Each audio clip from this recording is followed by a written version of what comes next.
And so the demography literature has really studied this issue widely, but it has focused on the income poverty as the potential channel to which separation has an impact on children.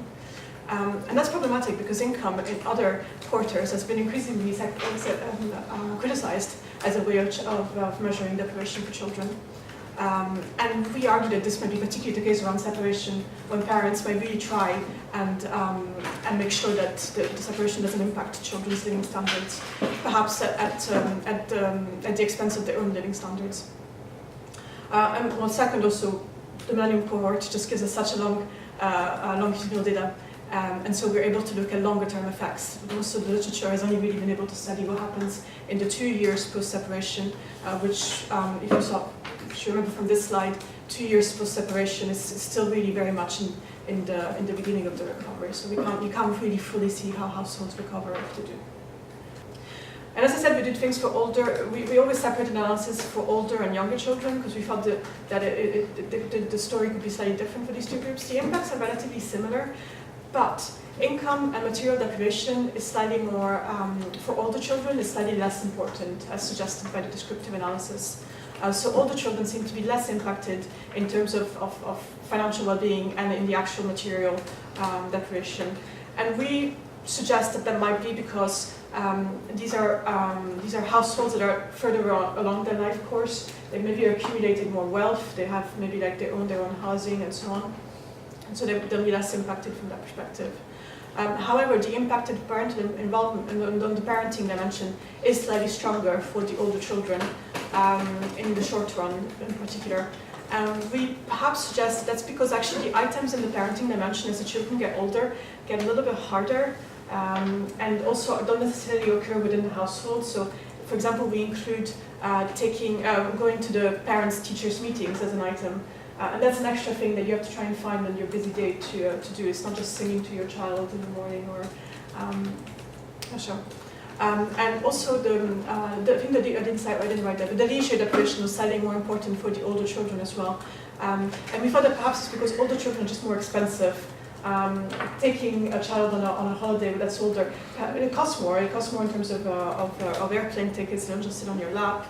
It costs more in terms of perhaps the activities they want to do once they get there. You can't just fob them off with the hotel swimming pool, but they maybe want to do things. And so perhaps families feel that they can't afford those things anymore. So we talked a lot about heterogeneity in these last 2 days, about the fact that perhaps these concepts, these associations don't apply equally across all groups. And we did a lot of checks on that. So I'll just give you here the headlines. So rather than showing you each graphs. So one thing that we do find is that these results are really driven by the low educated groups. For high educated mothers, there's less of an impact across all measures. And so the results that we were showing were really driven by less advantaged groups. Except for the high educated mother, we did find a short-term impact on leisure deprivation and a medium-term, a short and medium-term impact on leisure deprivation. We also looked at mother's age, so whether she was older or younger at the time of separation. There was a similar impact for monetary poverty. However, what was in the short term, but what was interesting is that older mothers don't recover so easily from deprivation. You saw for a lot of the items like material deprivation, leisure deprivation, parenting, there does seem to be some recovery in the long term, and that's not really happening for mothers who are older at the time of separation. And in fact, what we were seeing for younger mothers is that actually in the long term there was potentially a benefit in terms of material self-deprivation, which perhaps is that because these younger mothers were getting out of really conflictual relationships and perhaps repartnering, as I'll show you in a second, with more high quality, I don't know, this is not a very good term, more high quality partners that could provide better incomes.